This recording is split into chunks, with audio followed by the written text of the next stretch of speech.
Hello guys. അപ്പോൾ നമ്മൾ പുതിയൊരു റിവ്യൂ ആയിട്ടാണ് വന്നിട്ടുള്ളത്. ഇന്ന് നമ്മൾ പതിവിന് വിപരീതമായിട്ട് ഒരു തമിഴ് പടമാണ് റിവ്യൂ ചെയ്യാൻ പോകുന്നത്.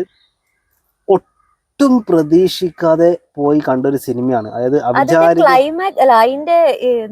ട്രെയിലർ അതായത് അവിചാരിതമായിട്ട് ട്രെയിലർ കണ്ടു. ട്രെയിലർ കണ്ടപ്പോൾ പോവാതിരിക്കാൻ തോന്നിയില്ല. അത്രക്ക് കിടു സൂപ്പർ ഫാസ്റ്റ് മോഷൻ ട്രെയിലർ.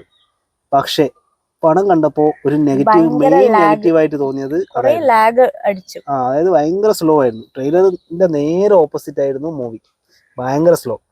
ആ ഒരു പ്രശ്നമാണ് ഭയങ്കര നെഗറ്റീവായിട്ട് ഫസ്റ്റ് പറയാനുള്ളത്. പിന്നെ സിനിമ കാണുന്നതിന് മുമ്പേ ഒരു ഡൗട്ട് ഉണ്ടായിരുന്നു, ഇത് 4 ആളുടെ സ്റ്റോറി ആയിരിക്കുമോ, അല്ല ഈ 4 ആൾക്കാർ ഒരുമിക്കുമോ, അങ്ങനെയൊക്കെ ഒരു ഇതുണ്ടായിരുന്നു, നമുക്കൊരു ക്വസ്റ്റ്യൻസ് ഉണ്ടായിരുന്നു. പക്ഷെ അത് ക്ലൈമാക്സോടെ മനസ്സിലാവും ഇതെങ്ങനെ കണക്റ്റഡ് ആണ്. അത് മാത്രമല്ല ക്ലൈമാക്സിലെ 10 മിനിറ്റ് ഗംഭീരം നമ്മൾ എക്സ്പെക്ട് ചെയ്യാത്ത ക്ലൈമാക്സ്. ഒരിക്കലും ഒരാളും എക്സ്പെക്ട് ചെയ്യില്ല. അത് 100% ഷുവർ ആണ്. കാരണം 4 പെണ്ണിന്റെ സ്റ്റോറിയാണ് ഓരോ സ്ഥലത്തായിട്ട് കാണിക്കുന്നത്. പക്ഷെ ഇത് ഇവരെങ്ങനെ കണക്ട് ആവുന്നതാണ് ഈ 10 മിനിറ്റ് കാണിക്കുന്നത്. അതെ. ഈ പക്ഷെ 95% ആൾക്കാർക്കും എന്താ പറയേണ്ടത് ഒരു റിലേറ്റ് ചെയ്യാൻ പറ്റൂന്നാണ് എനിക്ക് തോന്നുന്നത്. അതായത് എന്തെങ്കിലും ചെറിയ കാര്യങ്ങളായാലും നമുക്ക് റിലേറ്റ് ചെയ്യാൻ പറ്റും. 4 ലേഡീസിന്റെ സ്റ്റോറിയിൽ ഏതെങ്കിലും ഒന്ന് കുറച്ചെങ്കിലും റിലേറ്റ് ചെയ്യാൻ പറ്റും. അതായത് മിക്കവാറും പെൺകുട്ടികളുടെ ലൈഫിൽ ഒന്നുകിൽ ഹോസ്റ്റലിൽ നിൽക്കുന്നത്, അല്ലെങ്കിൽ പുറത്ത് പഠിക്കാൻ പോകുന്നത്, അല്ലെങ്കിൽ വീട്ടിൽ തന്നെയല്ല, അങ്ങനെ ഏതെങ്കിലുമൊക്കെ ഒരു പെൺകുട്ടികളുടെ ലൈഫിൽ സംഭവിക്കാവുന്ന ഒരു സംഭവമാണ് 4 സ്റ്റോറി ആയിട്ട് കാണിച്ചിട്ടുള്ളത്. പിന്നെ പറയാനുള്ളതെന്ന് വെച്ചാൽ അതെ, പ്രതീക്ഷിക്കാത്ത ക്ലൈമാക്സ്. അത് പറയാൻ പ്രതീക്ഷിക്കാതെ ക്ലൈമാക്സ് സൂപ്പർ ആയിരുന്നു. അതേ ഉള്ളൂ ഇതിന്റെ ഒരു പോസിറ്റീവ് എന്ന് വെച്ചാൽ. ഈ 4 സ്റ്റോറിയിൽ 2 സ്റ്റോറി നമുക്ക് തോന്നുന്നു ഈ സ്റ്റോറി വേണമായിരുന്നു. കാരണം കുറച്ചൊരു ഇതിനെക്കാട്ടും മെച്ചപ്പെടുത്താമായിരുന്നു സ്റ്റോറി എന്ന് അങ്ങനെയൊക്കെ തോന്നിപ്പോയി. ഒരുപാട് ഒരു ട്രാൻസ് വുമനെ കാണിക്കായിരുന്നു ഒരു സ്റ്റോറിയിൽ, അങ്ങനെയൊക്കെ തോന്നിപ്പോയി. പക്ഷെ ക്ലൈമാക്സിൽ അത് തോന്നൂല കേട്ടോ. ക്ലൈമാക്സ് കണ്ടു കഴിഞ്ഞാൽ ട്രാൻസ് വുമന്റെ കാര്യം തോന്നൂല.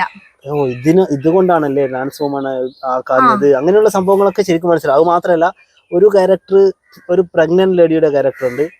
ആ ക്യാരക്ടർ അതായത് എന്തിനാണ് എന്ന് തോന്നിപ്പോയി. എന്തിനാണ് ഇങ്ങനെ ഒരു ക്യാരക്ടർ, ഇങ്ങനെ ഒരു കഥ കാണിക്കേണ്ട ആവശ്യമില്ല. അതിന് പകരം ട്രാൻസ് വുമന്റെ കഥ കാണിക്കാമായിരുന്നു എന്ന് തോന്നിപ്പോയി. പക്ഷേ കാരണം ഒരു പ്രഗ്നന്റ് വുമന്റെ കുറെ സിറ്റുവേഷനുകൾ കാണിക്കാമായിരുന്നു, പക്ഷെ ഇവിടെ ഒന്നും കാണിച്ചില്ല എന്ന് തോന്നി. പക്ഷെ അത് ക്ലൈമാക്സിൽ തോന്നൂല. അപ്പോ അതൊക്കെയുള്ളൂ പോസിറ്റീവ്. നെഗറ്റീവ് എന്ന് വെച്ചാൽ ക്യാമറ നമുക്ക് തോന്നിപ്പോയത് ചിലത് നമ്മൾ മൊബൈലിൽ എടുത്ത പോലെ തോന്നിപ്പോയി. കുറെ സ്ഥലത്ത് ബ്ലറൊക്കെ,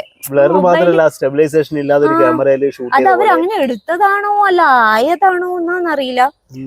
ക്യാമറ വർക്ക് ഭയങ്കര, എഡിറ്റിംഗ് ഒക്കെ ഭയങ്കര മോശമായിരുന്നു.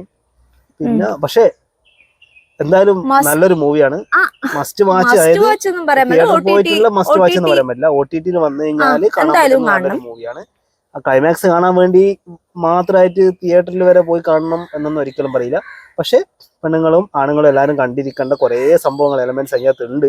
ഫാമിലി റിലേറ്റഡ് ആയിട്ടുള്ള സംഭവങ്ങൾ എല്ലാവർക്കും ചിന്തിക്കണ്ടേ. ആൾക്കാർക്കുള്ള ഇപ്പൊ ആ ഒരു ചിന്താഗതിയെല്ലാം മാറി. കുറച്ച് എനിക്ക് തോന്നുന്നു കൂടുതലും ഫാമിലിക്ക്, അതായത് കുറച്ച് പ്രായമുള്ളവർക്ക് എന്റെ അമ്മയ്ക്കൊക്കെ റിലേറ്റ് ചെയ്യാൻ പറ്റുന്ന കുറെ കഥകളുണ്ട്. അതെ. അപ്പൊ അത്രയ്ക്കാണ് പടത്തിനെ പറ്റി പറയാനുള്ളത്. എന്തായാലും പോയി കണ്ടു നോക്കാം എല്ലാവരും എങ്ങനെയാണെന്ന്. ഇഷ്ടപ്പെട്ടിട്ടുണ്ടെങ്കിൽ ഇഷ്ടപ്പെട്ടിട്ടുണ്ടോ കമന്റ് ചെയ്യും. ഇഷ്ടപ്പെടുമായിരിക്കും. വെറുതെ വേറെ എനിക്ക് OTT കണ്ടാൽ മതി എന്ന് തോന്നിയിട്ടുണ്ട്. പക്ഷേ അത്ര മതി.